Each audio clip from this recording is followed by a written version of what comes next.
Hello and welcome to Views on News. I am Jawad Tehami. Since the Afghan Taliban took over Kabul more than 2 years before, Pakistan has witnessed an upsurge in terrorism.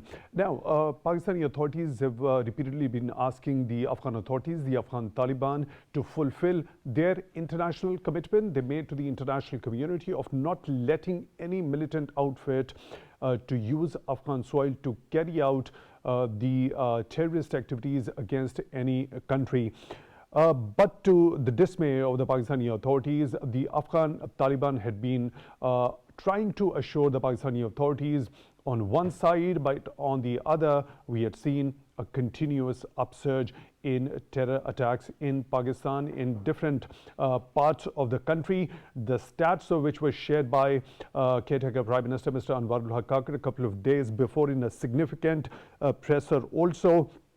And he categorically sent out a very loud and a clear message to the Afghan authorities that they were supposed to fulfill their international commitment of not allowing any militant outfit to operate from the Afghan soil. Also, we have seen caretaker Interior Minister Sarfraz Bugti, while speaking in the Senate, has said that Afghan state has been using its proxies for terrorism in Pakistan. Likewise, a statement made by the leader of the House in the Senate, Mr. Ishaq Dar, who has said that Pakistan made mistake by opening negotiations with Taliban and releasing hardcore terrorists. Also, another very important and significant statement that has been made by Pakistan's special representative for Afghanistan, Ambassador Asif Durrani, who says TTP is under the control of Afghan Taliban and their relation is hurting the bilateral relationship between the two neighbors, which is Pakistan and Afghanistan, of course. As I've already mentioned, there have been denials on one side by the Afghan authorities that they said that banned Taliban Pakistan doesn't operate, doesn't exist on the Afghan soil, but irrefutable evidence on the part of Pakistani authorities had repeatedly been shared with Afghan authorities regarding the involvement of Afghan nationals in various sabotage and the terrorist activities in Pakistan. The involvement of Afghan nationals, the proof of that one also had been shared repeatedly by Pakistani authorities with the Afghan authorities, but there had been some irresponsible statements by the leaders of the Afghan Taliban, which were also alluded to by caretaker Prime Minister Mr. Anwarul Haqqaq. Now, these statements, what do these statements depict by the top leadership of Pakistan regarding the policy towards the Afghan Taliban? And a categorical clear message already had been reiterated a number of times that banned Taliban Pakistan remains to be an absolute red line for Pakistan. We'll try to understand the policy of the Pakistani authorities towards this particular scourge, the menace of terrorism, as well as towards the Afghan Taliban. For that, we are honored to have been joined in the studio by Mr. Nasir Ali Khan, his former ambassador. Mr. Nasir, thank you very much for your time, for being with us on the show tonight. We really appreciate that. Also in the studio, we are honored to have been joined by Brigadier retired Ashfaq Hassan, his senior analyst. Brigadier Ashfaq, thank you very much for your time, for being with us on the show tonight. Really appreciate that. Now, Mr. Nasir, let me begin the discussion with you. Now, by looking at these statements, especially when we talk about the statement that has come forth by Pakistan's Special Representative for Afghanistan, Mr. Ambassador Asif Durrani, that TTP is under Afghan Taliban's control and their relationship is hurting the bilateral relationship between the two neighbors, Pakistan and Afghanistan. And also looking at the other statements, do we understand that it depicts a policy shift towards Pakistan, towards the Afghan authorities of the Pakistani authorities? Earlier we had seen Pakistani authorities advocating the case of Afghanistan in front of the international community and giving quite a room to the Afghan authorities so that they could be in a position to fulfill their international obligations. I think it's quite unrealistic to think that the Afghan Taliban would be in a position or would want to actually get rid of the TTP from Afghanistan. You know, in the past, when the Americans were in Afghanistan, the two organizations were closely linked to each other, organization-wise as well as ideologically. Now, if you note, the Afghan government and the Afghan leaders have clearly said that they don't believe the government in Pakistan is an Islamic one. What is the main purpose for the Tehrik-e-Taliban Pakistan? Although their narrative keeps changing to suit their efforts, but the main thing that they try to achieve is to have an Islamic state in Pakistan. That is supposed to be their main narrative. And when I say it keeps changing, if you look at the example of when they were in Swat, it was not just this. They created a narrative which was more like a class war. You know, the Khans over there, their properties were taken over, and some of the locals were inducted to the cause by saying that these are the people that exploit you. Today, when you see their links with the BLA, they are now talking about a more nationalist narrative as well. So it does keep changing. But for us to think that the Afghan Taliban will give up the TTP very easily is being unrealistic, it's being naive. So at the cost of their bilateral relationship with one of the most important neighbors they do have? Absolutely. That now it is our job to try to convince them that it is in our mutual interest for us to have good relations. Afghanistan relies a great deal on Pakistan for access, for food supplies, for essential medicines, for people who come over for health care, etc. On the other hand, Pakistan would very much like to have friends in the neighborhood, and we don't want to have enemies both on the east and the west. We want to promote trade, and when we are part of the BRI, we would like access to the Central Asian states, and of course Afghanistan would be very important there. Then there is the Turkmenistan, Afghanistan, Pakistan, India pipeline, TAPI. That is another thing that can only come about when there is peace and there's friendly relations with Afghanistan. So this is our job now to try and convince them that it is in our mutual interests and that we cannot play games like this. Convince them, and we can't reap the dividends, of course, of the economic development or prosperity is associated with this particular region in terms of the corridors. Also, I'll take your detailed view regarding how Pakistani authorities should be undertaking those efforts in order to convince them. What's required exactly to convince the Afghan Taliban? Because Pakistani authorities over the number of years had been doing so much. Perhaps the Afghan Taliban at the moment are sitting at the helm in Afghanistan because of the Doha Peace Accord, which they struck with the United States of America, which was a result of the Pakistani authorities facilitating the Afghan peace and reconciliation efforts. Now, Brigadier Ashfaq, now when we try to understand this equation, Afghan Taliban's relationship or their affinity, if I would rather say, should rather naturally be towards the banned Tehrik-e-Taliban Pakistan or towards one of the most important neighbor which has been facilitating the Afghan peace and reconciliation process, hosting for over decades millions of Afghan refugees, even advocating after the Kabul takeover by the Taliban, their case in front of the international community, where naturally that affinity should be going towards of the Afghan Taliban towards Pakistan or the banned Tehrik-e-Taliban Pakistan? If we go into the history and the past and we see the relationship and of course the connection of the TTP with the Afghan Taliban, that is almost an extension of the Afghan Talibans.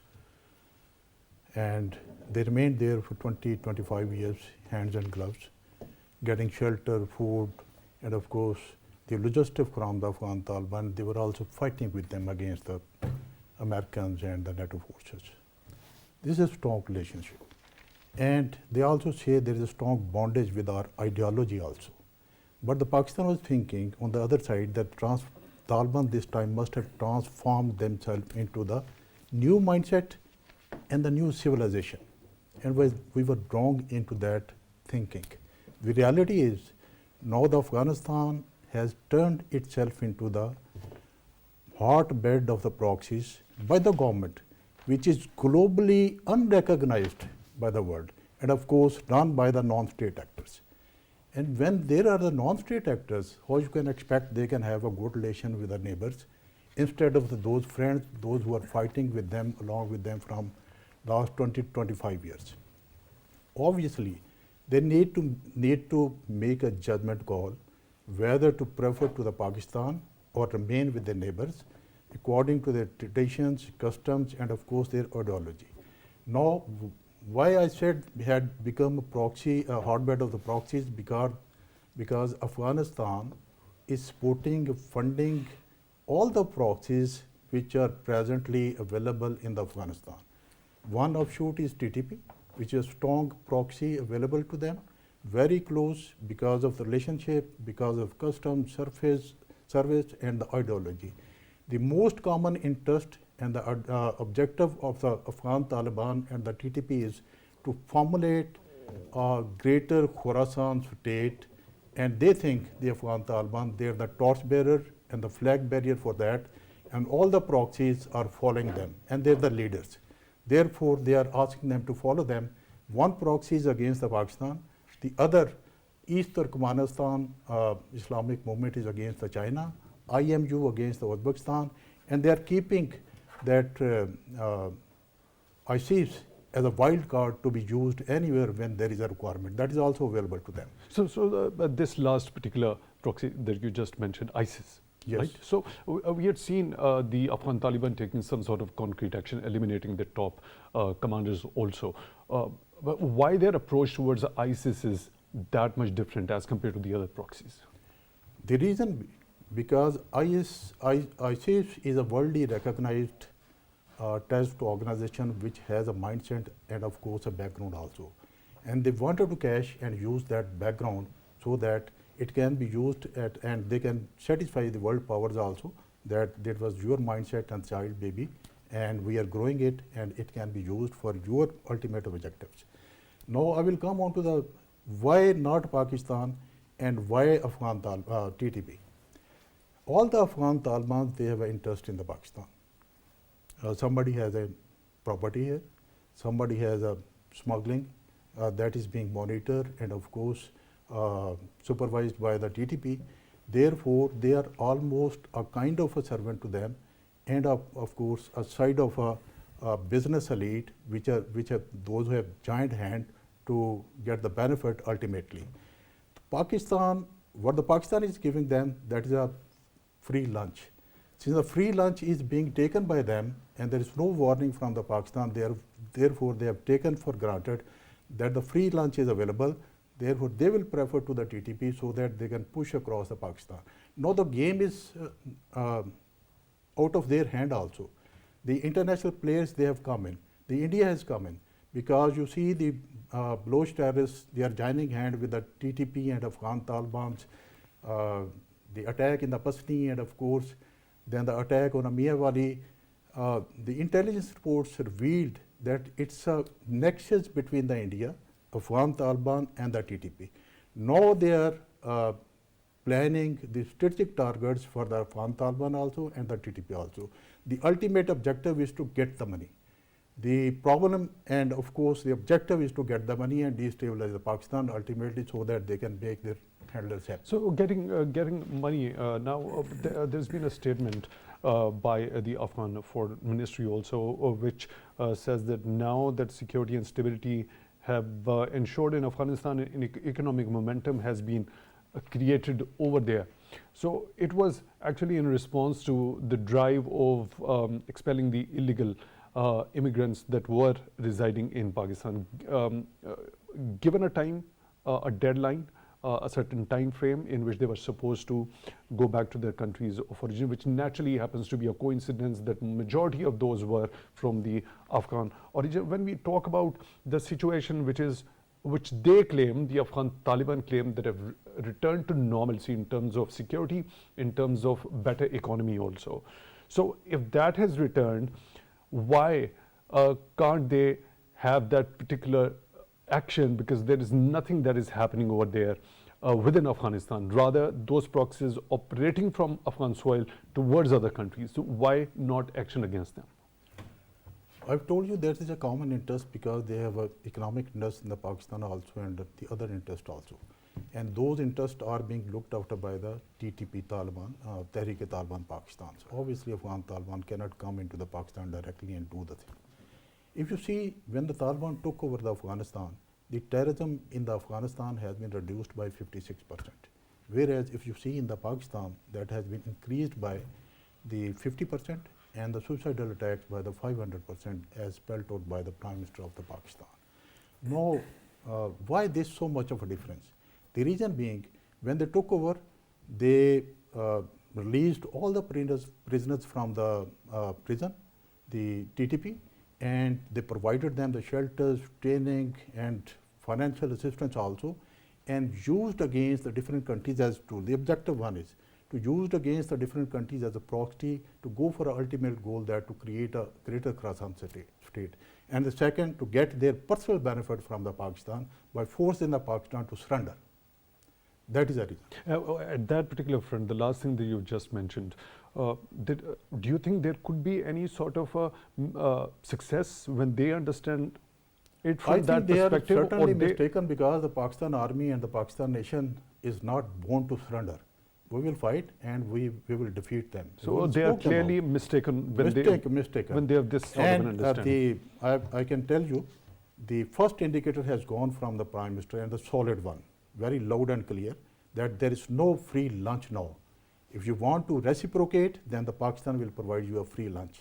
If you will not reciprocate, there is no free lunch at all. And there is other certain measures also which the Pakistan is taking. Right. Mr. Ambassador, what sort of measures do you think from this moment onwards is kind of the press that has been done by caretaker Prime Minister also sending out a very loud and clear message, as Brigadier Ashfaq has mentioned, that there is no more free lunch for you. So how should Pakistan be taking engagement with the Afghan authorities from this moment onwards? There are several points and several things that we can do. One of the mistakes that we made in negotiating with the Taliban, soon after the Afghan government came, we were negotiating with the Tehrik-e-Taliban Pakistan, and the Afghan Taliban was supposedly providing us support in that. What we should have actually done is to negotiate with the Afghan Taliban vis-a-vis the problem that exists in Afghanistan. The Tehrik-e-Taliban in that negotiation or in that jirga should have been the accused.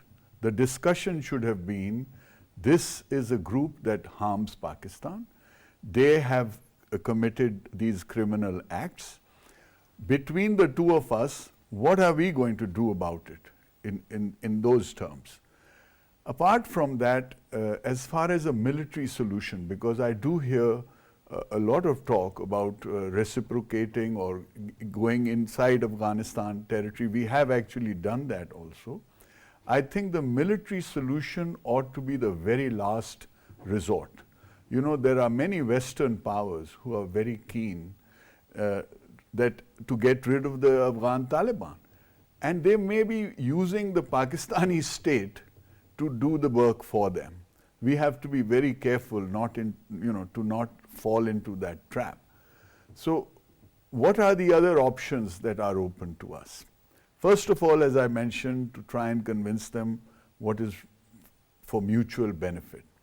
Secondly, as far as Taliban activities in Pakistan are concerned, it is very important. You may have noticed that recently, a few months ago, when they moved armed groups into Swat, there was a lot of resistance. There was a huge demonstration.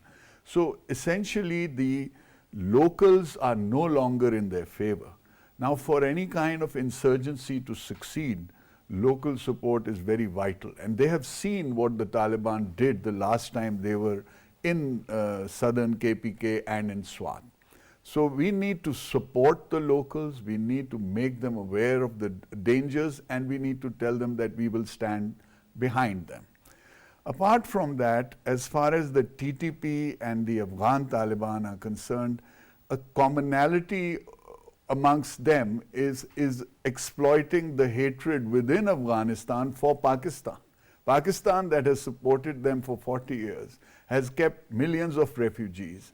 there seems to be a problem of public diplomacy. So we need to actually address that issue. How do we do that? We need to look at the sort of complaints that they have and see whether there are certain complaints that we can address. Like, for example, what are the complaints? We try to take a perspective from the Afghan Taliban side. On one side, you were of the view that Pakistan should be cautious that there are so many Western countries who do not want Afghan Taliban to be in place over there, right? Why would Pakistan want now when they haven't fulfilled any of their obligations as they made to the international community, especially when we talk about that agreement, Doha Peace Accord? They haven't fulfilled any of the conditions they agreed upon. The first and the foremost was not allowing the Afghan soil to be used for any terrorist activity, also forming the inclusive government, and also they have deprived the women from the national mainstream also, likewise so many others. So when they haven't fulfilled anything, so why would Pakistan want Afghan Taliban to continue? Let's say that we manage, let's hypothetically say that we manage to get rid of them, which I don't agree with, because what is it that comes in their place? Do we know what kind of a dispensation we will end up with in Afghanistan? Because the alternatives or the people who resist them, for example, the Afghan Taliban consists mainly of Pashtuns. There are still disgruntled elements in the Northern Alliance within Afghanistan, but they have accepted this position. Pakistan also has a very old relationship with the Taliban. So I'm not saying that it is in our interest to try to get rid of them. I'm saying it is in our interest to support the government, to be able to tell them that it is in our interest that there is a peaceful and stable Afghanistan, and therefore we are not out to get you. For how long Pakistan should continue to help the Afghan government, the interim Afghan government that is Afghan Taliban, despite more than 2 years have elapsed now that they took over, and they haven't been able to fulfill only that primary condition from the Pakistani side, dismantling TTP. So for how long Pakistan would continue to support them and their case on the international level? Yeah, I want to make it very clear that when our state, we have an existential threat, then there is nothing that is off the table. So a military solution or a military effort is there as a possible option. But again, I want to caution people that we should not look at a military solution.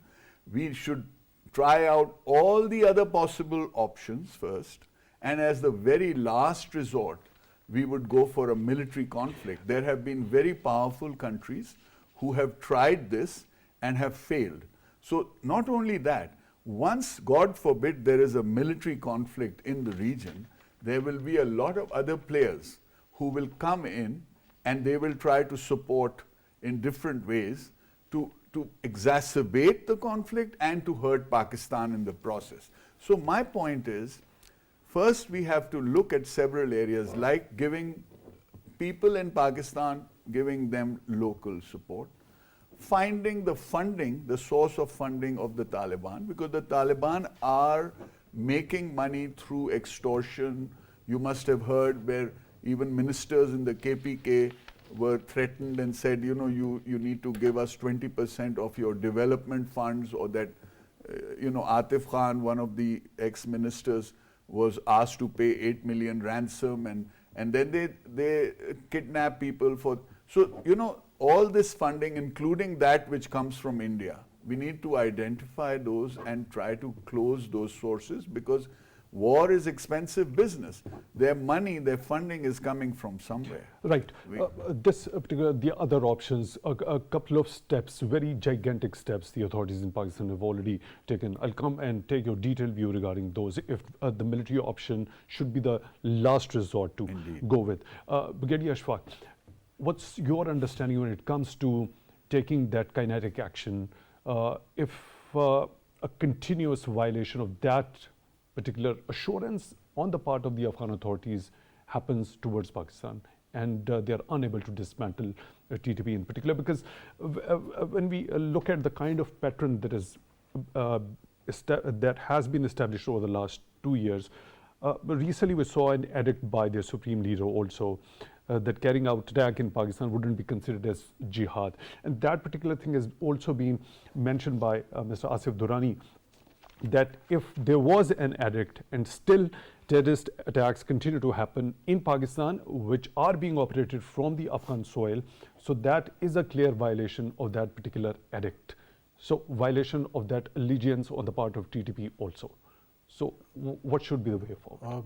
Obviously, there are proofs that the friendship and of course the connection with the between the TTP and the Afghan Taliban have been intensified. There have been a statement and of course the video clips of the Afghan Taliban accusing Pakistan and supporting the TTP and giving the fatwa for the jihad also. This situation has come to a point where our threshold, I think, has been crossed. That is the Prime Minister, that is why the Prime Minister has come onto the stage and not only given a sermon to the Afghan government, to the world at large also. What are the solutions? If you see the history of Afghanistan, there are brothers. We need to take them along. They have not been recognized by the world. They're facing a lot of problems. If the Pakistan will step back, they will face more problems, and they will exert more pressure onto the Pakistan through the proxies just to get their comfort zone and the benefit also. The option available with the Pakistan, I would not recommend at all the use of military instrument or the kinetic elements, because I personally feel the players which have been ventured into this game, the India and so on, who will benefit from the conflict between the Pakistan and Afghanistan, they will get benefit. And as the ambassador said, they are waiting for that scenario and a time to exploit. And we should not go and jump into that time and a scenario. We should adopt the other means also. Some few means and actions have also been spelled out by the Prime Minister, but I think my personal thinking is, first of all, we must engage and expose the Afghan Talibans. Engage ourselves with our clergies and of course by the people, those who have an influence onto the Afghan government. They can be engaged. And of course, then exposed to the international world that Afghanistan again getting into the breeding ground of terrorism and breeding ground of the proxies. Take care of it. If international world must impose tangible sanctions and the staunch sanction onto the Afghanistan, so that they must understand that crossing this red line or sitting across the fence will not solve the problems. Secondly, the most important is, in the old Europe, the popes used religion as a business. Now the Afghan Taliban and the TTP is using religion as a business, widely. The money is coming from that. They are motivating the people that you are waging jihad, and we are fighting for a greater cause of creating a Khorasan state, and which was a hadith of a holy prophet, Rasulullah. Therefore, you must contribute and you must sacrifice. The biggest success Pakistan has achieved in the last 3 weeks, that is creating of a national narrative given by the 1800 ulamas. First step, you must expose and create awareness amongst the masses and amongst those people who are linked with the Taliban and the TTP against the national narrative. The narrative dictates this thing. Fighting against the Muslims or the Pakistan is not a jihad, it's ultimately a sin. And I think if you do that, you can motivate almost 60 to 70% of the population. Now, secondly, Pakistan must do an operation inside Pakistan, that is to drain the swamp strategy. Just disconnect the TTP from the masses. That is the only scenario where you can get a success. And this is the third step. And fourth one is no free lunch. If you ask the Taliban reciprocate, then you will get this Afghan transit aid. If you will not reciprocate, you will not. I think 2 months are suffice, they will get the message. Right. When you talk about exposing the Taliban and creating that very narrative, try to de-link that very a connection between the TTP and the general masses. Now, when we talk about exposing the Afghan Taliban, don't you think they already stand exposed before the international community? Because it was expectation while they were taking over, there's going to be a new version of the Afghan Taliban, perhaps Taliban Yes. 2.0, but it was something otherwise. They have proven again of being of the same nature as they used to be in their first tenure when they had their power in. So exposing Afghan Taliban, what do you mean by that? Aren't they already exposed before the They're international already community? exposed, but the different power players have different interests in the Afghanistan. And the few countries must have interest that they must support the TTP, but other power players, they would not like it. I mean to say that the Afghan Taliban connection between the TTP and the Afghan Taliban must be exposed to those countries, and they must be made aware about the consequences in the time to come. If the TTP will continue doing this, then of course the region will become again a terrorist hub, and no country will be safe. By doing so, I think the certain countries, the world powers, come into play, and they will take certain actions against these proxies which are present in Afghanistan, will force the Taliban to de-link themselves from the proxies and expel them from their country. Right. Ambassador Nasir, when you already ruled out the possibility, considering that a military option should be used as the last resort, yes. Not completely ruling it out. It could be the last resort. Now, the other options, Pakistani authorities have gone on expelling the illegal immigrants. The drive was gigantic. It still continues. There was a time given to all the illegal immigrants. There was criticism by the Afghan Taliban on this particular drive also. They were trying to give it some different color, perhaps that it was specifically directed towards the Afghan Taliban, which it actually was not, because out of 2 million, it was naturally a coincidence that 1.7 happened to be of the Afghan origin. Now, you already mentioned that they were using that terror in order to get that funding, that ransom after kidnapping and all that stuff. Now, do you think by this particular gigantic drive, it's a huge step in that particular direction in order to get rid of that particular element that you already mentioned? Yes. You see, on the face of it, it seems that it's in a time of uncertainty, in a time of economic stress, we shouldn't take on another problem. Okay. But unfortunately, even the Pakistani public is not aware of what exactly the government is trying to do. What the government is trying to do, like I can give you many examples in many countries in the world, is to get rid of illegal immigrants. There is nothing wrong from an international law point of view, and as far as Pakistan is concerned, these people who are not documented, you see, 37 years ago, the Interior Ministry and the UNHCR helped to register all Afghan refugees. How is it that 1.4 million people are not documented? Clearly, there is a problem of intention here. Apart from that, amongst these 1.4, there are a few 100,000 so-called illegal immigrants who came over to Pakistan when the Afghan Taliban, or when the Americans left and the Afghan Taliban government came. These were mostly people who were working for NATO and ISAF and US forces. And they were really scared that they would be persecuted. But there was a promise made to them as well, because they had served there, collaborated with the international forces. And because the exit of the US forces was done in a very kind of indecent haste, it resulted in these people being in a state of limbo. So these governments, the Western governments, requested Pakistan to keep them for a while. In the meantime, many of them have spread out all over the country. Recently, you may have heard that the British government requested the Pakistani government to allow them to take 12 plane loads of these people out of the country. Now the question is, why is it that they allowed this to happen? If these were their people, they ought to have made sure that at least these people were documented. So this is clearly an admission that they did not do that.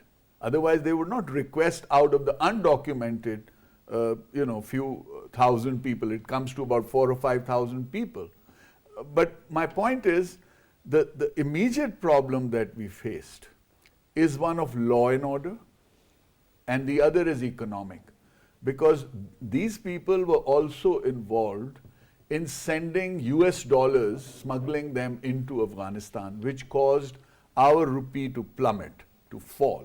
That's one aspect. The other aspect, of course, is a lot of them could be supporting non-state actors who were conducting terrorist act in Pakistan. So this is something, unfortunately, we had to do. We have a right to do it, and I'm sure we will benefit from it. Right. Brigadier Ashfaq, already you mentioned that that particular nexus or the connection between TTP and the Afghan Taliban must be exposed.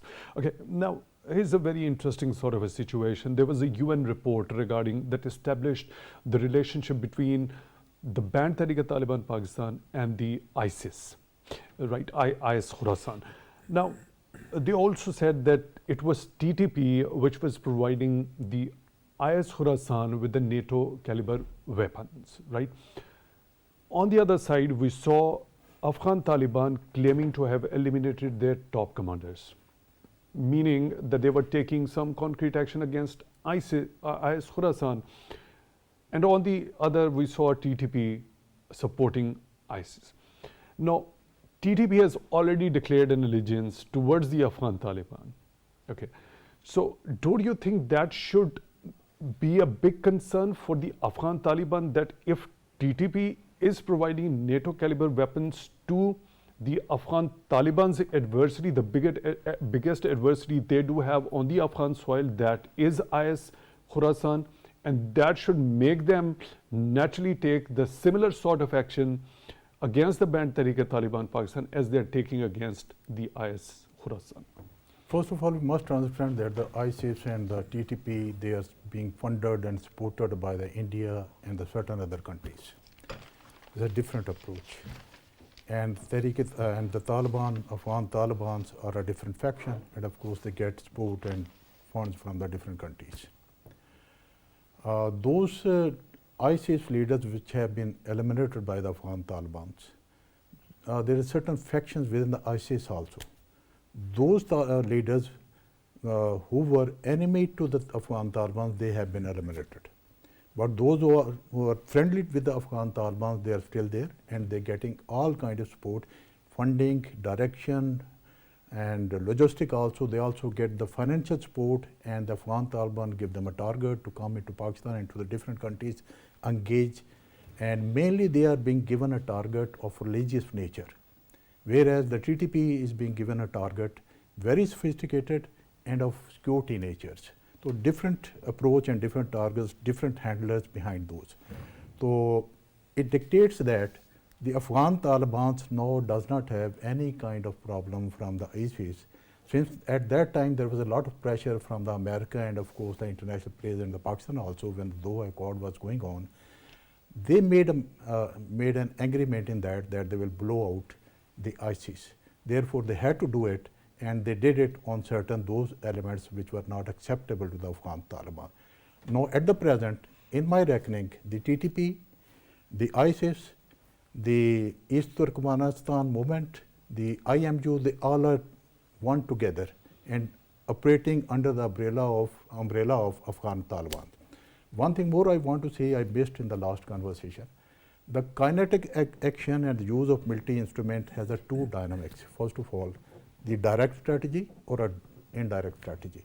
I would not recommend a direct strategy to go for direct confrontation with the Afghan Taliban or Afghan government. They are our brothers, and will make them understand the consequences and of course the situation, they will get it. But as far as the indirect strategy is concerned, that is on the card, and we have a right to do that. And we have been doing it in the last 3-4 months. You must have noticed many top leaders of the TTP have been eliminated in Afghanistan by using the indirect strategy. Who killed them? That is the indirect strategy. Right. When we talk about Afghan Taliban's perspective, what do they want primarily from Pakistan that could make them, without Pakistan going into any direct military or kinetic action against the Afghan Taliban, if they continue to violate, what should Pakistan ideally be doing for them so that they go for dismantling TTP at least? I think they will not dismantle the TTP because we have seen the Osama bin Laden living in Afghanistan. They agreed on this, that the Afghanistan will be thrown into ashes, but they did not withdraw their support from the Osama bin Laden. Their old mindset, not the new mindset. I said now there is no new civilization, that is the old civilization. They think whatever they decide and their clergy decide, and that is the final. And they think that their ultimate objective is to fight to create a greater Khorasan state and to subjugate all the countries and bring into Islamic law and Sharia into that, and they should be holding a flag on top. They are fighting for that. So why they should dismantle TTP? Ashfaq, there were reports, multiple media reports that suggested there were divisions within the ranks of the Afghan Taliban, also within the TTP also, but primarily there were divisions within the Afghan Taliban ranks. There might be a possibility of certain factions which are more enlightened and more progressive as compared to the rest of them. And don't you think those particular factions could be approached, accessed, and could be convinced? Yes, there is a lot of friction between the Afghan Taliban, and it was there and visible when the Doha Accord was going on. And after that, when they were formulating a government, you can see a lot of mist going on between that who will get the ministry and who will become a prime minister. There are two factions in the Afghanistan, those who have a moderate approach and want to see the Afghanistan pacing along and dunning with the world, and the world dictates. And there is a one staunch faction within the Afghan Taliban, which is hawkish in approach and thinks they are right, and Afghanistan should not get the dictates from anybody and do whatever they feel like. And that faction is presently overwhelmingly controlling the Afghan government. But the point is good. We can engage those two factions which have a moderate approach, and they can conveniently engage the Afghan Taliban. That is a reality of the world. Still, we have not been recognized by any country of the world. How you can survive in isolation? You can't. There is presently no section apart from the America from the world. If the sanctions come from the UNO, then the survival of the Afghanistan will be difficult. That is why I said engage and expose. Expose to the world, so the world should impose sanction onto the Afghanistan. Stop these proxies and the connection between the TTPs and the different terrorist groups. Brigadier Ashfaq, the efficacy of those sanctions which you have suggested to be imposed by the United Nations, when we know that majority of economic activity the Afghan Taliban undertake is through illicit means, so do you think those sanctions are going to be any effective in order to? Yes, will be effective. The reason being, now we are on the right track. We have taken a step to expel the Afghan refugees, illegal Afghan refugees. Mainly the smuggling by the Afghan Taliban and Afghanistan was being done by those factions. And of course, the terrorists, all the terrorists which comes from the Afghanistan, those were also harbored and protected by these illegal Afghan Talibans. They used to reside with them, they used to guide them, they used to indicate and supervise them. When you expel them, then smuggling will be stopped. If not stopped, will be controlled. And in that scenario, when Afghanistan will feel economic crunch and the food security also, the moderate factions of Afghanistan will come forward and take a lead and make the other faction understand that this is not a way which we are doing. This is a way on which the economic sanctions, other sanctions can be lifted from the Afghanistan, and we can live as a peaceful nation, as a peaceful neighbor also.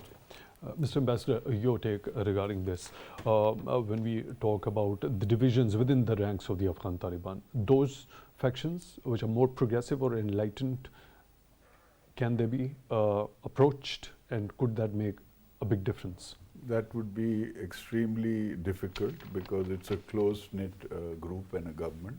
but it's absolutely true. There are about 4 or 5 people around Mr. Habatullah Akhundzada who are very hawkish, and especially regarding the rights of women and things like that. Initially, if you notice, there were some positive signals when the government was newly formed.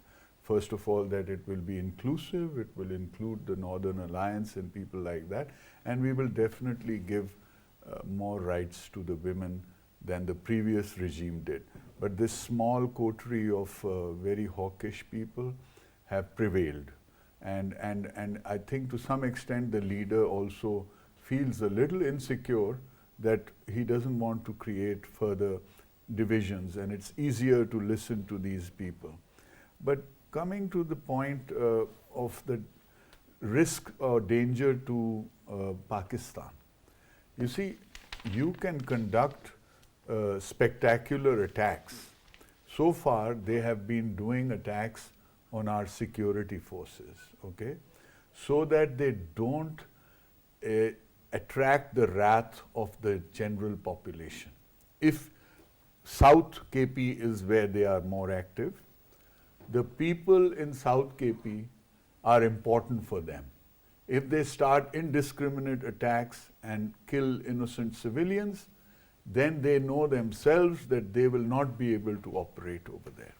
People have learned their lesson, and as I said, whenever you have an insurgency, support from the local population is absolutely vital. So they will not make that mistake. They operate in an environment.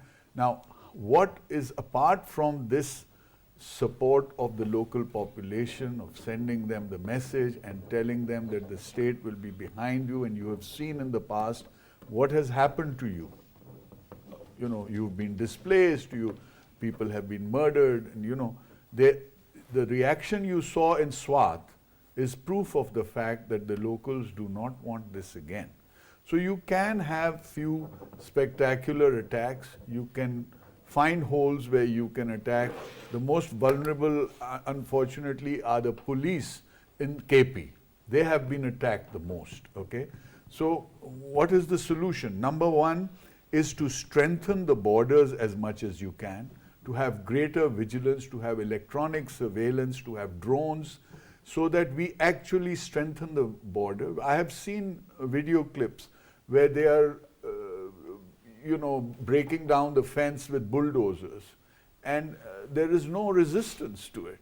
So we need to have more personnel and more sophisticated equipment and strengthen the border so that they can't cross easily. And secondly, you need to have the CTD, the Counter-Terrorism Department of KP, strengthened. They are much weaker than that CTD in the Punjab, for instance. So, you know, they, in a lot of places in Waziristan and all, when they are attacked, the police and all, they just run away. Right, Brigadier Ashfaq, your closing comments regarding as to how crucial do you think border security and management is going to be after this particular exercise of expelling all the illegal immigrants from Pakistan? That is very much important. Pakistan Army has already undertaken a lot of measures, and they made a lot of fortresses and posts along the border. The border is very porous along the Pakistan-Afghanistan, along the Pakistan-Afghanistan. We, as the ambassador said very rightly, we need to install surveillance equipment so that we can survey and detect the movement of the terrorists, and of course at the same time the locals, they are required to be disengaged from the terrorists. While the locals are supporting them, basically what happens when they come inside the Pakistan, they stay for 2-3 days at the local handler. We need to disconnect a connection between the local handlers and the Afghan Taliban. How? By generating economic activity, because the locals, first of all, just to get few money, few dollars, they do it. And the others... Very important yes. point highlighted. Brigadier retired Ashfaq Hassan, unfortunately short of time, I'll have to end the show over here. CNN Analyst, thank you very much for joining in the studio tonight. We really appreciate that. Mr. Nasir Ali Khan, former ambassador. Mr. Nasir, thank you very much for your time, also for being with us on the show tonight. Really appreciate that. With that, we come to the end of today's episode. Till the next one, take good care of yourselves. Thank you for watching.